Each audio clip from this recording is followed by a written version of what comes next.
ಮಾಜಿ ಸಚಿವ ನಾಗೇಂದ್ರ ಅವರಿಗೆ ಬಂಧನದ ಭೀತಿ ಸದ್ಯ.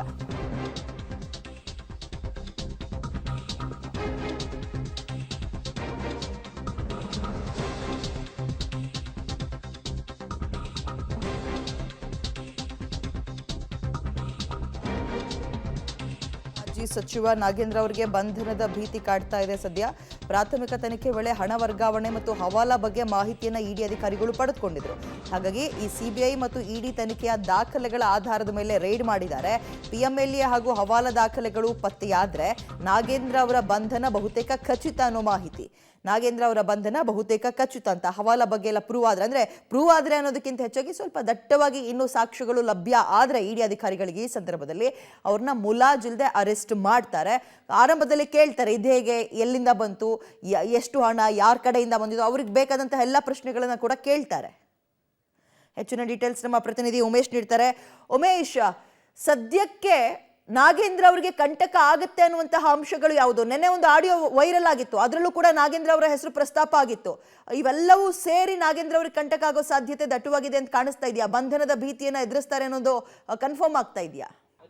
ವಿದ್ಯೆ ಈಗೇನು SIT ಅಧಿಕಾರಿಗಳು ತನಿಖೆ ಮಾಡ್ತಾ ಇದ್ದಾರೆ. ತನಿಖೆ ವೇಳೆಯಲ್ಲಿ ಅಂದರೆ ಆತ್ಮಹತ್ಯೆ ಅಂದರೆ ಚಂದ್ರಶೇಖರ್ ಏನು ಅಧಿಕಾರಿ ಆತ್ಮಹತ್ಯೆ ಮಾಡಿಕೊಂಡ್ರು, ಆ ಸಂದರ್ಭದಲ್ಲೇ ಇವರ ಹೆಸರುಗಳೆಲ್ಲ ಕೂಡ ಆತ ಮೆನ್ಷನ್ ಮಾಡಿದ್ದ. ಮತ್ತು SIT ಅಧಿಕಾರಿಗಳು ತನಿಖೆ ಮಾಡಿದಂಥ ವೇಳೆಯಲ್ಲೂ ಕೂಡ ಇವರು ನೇರವಾಗಿ ಆಗಿಲ್ಲದೆ ಇದ್ದರೂ ಕೂಡ ಇವರ ಆಪ್ತರ ಮುಖಾಂತರ ಈ ಹಗರಣದಲ್ಲಿ ಪರೋಕ್ಷವಾಗಿ ಭಾಗಿಯಾಗಿರೋದ್ರ ಬಗ್ಗೆ ಮಾಹಿತಿ ಲಭ್ಯ ಆಗಿತ್ತು. ನಂತರದಲ್ಲಿ CBI ಅಧಿಕಾರಿಗಳೇನು ದಾಳಿ ಏನು ಪ್ರಕರಣ ದಾಖಲು ಮಾಡ್ಕೊಂಡು ಅವರು ವಿಚಾರಣೆ ಮಾಡ್ತಾರೆ. ವಿಚಾರಣೆ ಮಾಡಿದಂಥ ವೇಳೆಯಲ್ಲೂ ಕೂಡ ಈ ಆರೋಪಿಗಳನ್ನ ಒಂದಷ್ಟು ಮಾಹಿತಿಗಳು ಲಭ್ಯ ಆಗಿದೆ. ಅಂದರೆ ಇವರು ಏನು ವಿ ನಾಗೇಂದ್ರ ಅಂದರೆ ಕಲ್ಯಾಣ ಸಚಿವ, ಅದು ಸಚಿವರೇನಾಗಿದ್ರು ಈ ನಿಗಮಕ್ಕೆ ಸಂಬಂಧಪಟ್ಟ ಹಾಗೆ ಅದರಲ್ಲಿ ಇವರ ಆಪ್ತರು ಮತ್ತು ಸಂಬಂಧಿಕರೇ ಹೆಚ್ಚಾಗಿ ಆರೋಪಿಗಳಾಗಿದ್ದ ಕಾರಣಕ್ಕಾಗಿ ಅವರ ಮುಖಾಂತರ ಇವರು ಹಣ ಪಡೆದಿರೋದ್ರ ಬಗ್ಗೆ ಅವರಿಗೆ ಪ್ರಾಥಮಿಕ ತನಿಖೆಯಲ್ಲೇ ಮಾಹಿತಿ ಲಭ್ಯ ಆಗಿತ್ತು. ಆ ಮಾಹಿತಿಯನ್ನು ಕೂಡ ಈ CID ಅಧಿಕಾರಿಗಳೊಂದಿಗೆ ಅವ್ರು ಶೇರ್ ಮಾಡ್ಕೊಂಡಿದ್ರು. ಆ ನಂತರದಲ್ಲೂ ಕೂಡ ED ಅಧಿಕಾರಿಗಳು ಒಂದಷ್ಟು ಮಾಹಿತಿಗಳನ್ನ ಕಲೆಕ್ಟ್ ಮಾಡಿ ಯಾವ ಬ್ಯಾಂಕ್ ಮುಖಾಂತರ ಯಾವ ವ್ಯಕ್ತಿಗೆ ಅಮೌಂಟ್ ಆಗಿದೆ, ಆ ವ್ಯಕ್ತಿಯಿಂದ ಮತ್ತೆ ಯಾರಿಗೆಲ್ಲ ಅಮೌಂಟ್ ಟ್ರಾನ್ಸ್ಫರ್ ಆಗಿದೆ ಅನ್ನೋದ್ರ ಬಗ್ಗೆ ಕೂಡ ಮಾಹಿತಿಗಳನ್ನ ಕಲೆಕ್ಟ್ ಮಾಡಿಯೇ ಇವತ್ತು ಏಕಕಾಲಕ್ಕೆ ದಾಳಿ ಮಾಡಿರುವಂಥದ್ದು. ಅಲ್ಲಿ ಅವರಿಗೆ ಸಿಕ್ಕಂಥ ಮಾಹಿತಿ ಆಧರಿಸಿ ಇವತ್ತು ಇವ್ರ ಮನೆಗಳಲ್ಲಿ ಮತ್ತು ಅವ್ರ ಕಚೇರಿಗಳಾಗಿರ್ಬೋದು, ಬ್ಯಾಂಕ್ನ ಹೆಡ್ ಆಫೀಸ್ಗಳಾಗಿರ್ಬೋದು, ಎಲ್ಲ ಕಡೆಗಳಲ್ಲೂ ಕೂಡ ಅದಕ್ಕೆ ಪೂರಕ ದಾಖಲೆಗಳನ್ನು ಪರಿಶೀಲನೆ ಮಾಡ್ತಾರೆ. ಪರಿಶೀಲನೆ ಮಾಡಿದಂಥ ವೇಳೆಯಲ್ಲಿ ಆ ದಾಖಲೆಗೆ ಪೂರಕವೆಂಬಂತೆ ಮಹತ್ವದ ದಾಖಲೆಗಳೇನಾದರೂ ಪತ್ತೆ ಆದರೆ ಖಂಡಿತವಾಗ್ಲೂ ಆ ಅಧಿಕಾರಿ ಅಥವಾ ಈ ರಾಜಕೀಯ ಏನು ಮಾಜಿ ಸಚಿವರಂತ ನಾಗೇಂದ್ರ ಯಾರನ್ನು ಬೇಕಾದ್ರೂ ಕೂಡ ಅವರು ಕಸ್ಟಡಿಗೆ ಪಡೆಯುವ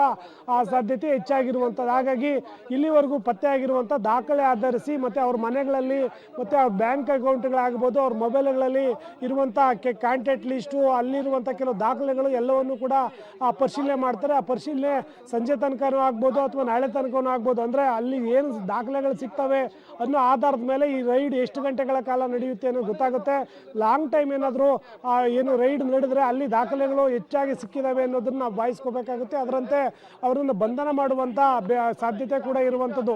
ಪ್ರಕರಣಕ್ಕೆ ಸಂಬಂಧಪಟ್ಟಂತೆ ನೇರವಾದ ಸಾಕ್ಷ್ಯಗಳು ಸಿಕ್ಕಿದ್ರೆ ಅವ್ರನ್ನ ಬಂಧನ ಮಾಡುವಂಥ ಸಾಧ್ಯತೆ ಹೆಚ್ಚಾಗಿದೆ. ಅದಕ್ಕೆಲ್ಲವೂ ಕೂಡ ED ಅಧಿಕಾರಿಗಳ ದಾಳಿ ಮುಕ್ತಾಯವಾದ ನಂತರದಲ್ಲೇ ಎಲ್ಲಕ್ಕೂ ಉತ್ತರ ಸಿಗಬೇಕಾಗಿದೆ. Vidya, okay, stay with me Umesh. ನಾನು ನಿಮ್ಮನ್ನು ಮತ್ತೆ ಸಂಪರ್ಕಕ್ಕೆ ತಗೊಳ್ತೀನಿ. ಇದೀಗ ಜಾರಿ ನಿರ್ದೇಶನಾಲಯದ ಅಧಿಕಾರಿಗಳು ಮಾಜಿ ಸಚಿವ ನಾಗೇಂದ್ರ ಅವರಿಗೆ ಸಂಬಂಧಪಟ್ಟಂತಹ ಎಲ್ಲ ಕಡೆಯಲ್ಲೂ ಕೂಡ ಜಾಲಾಡ್ತಾ ಇದ್ದಾರೆ.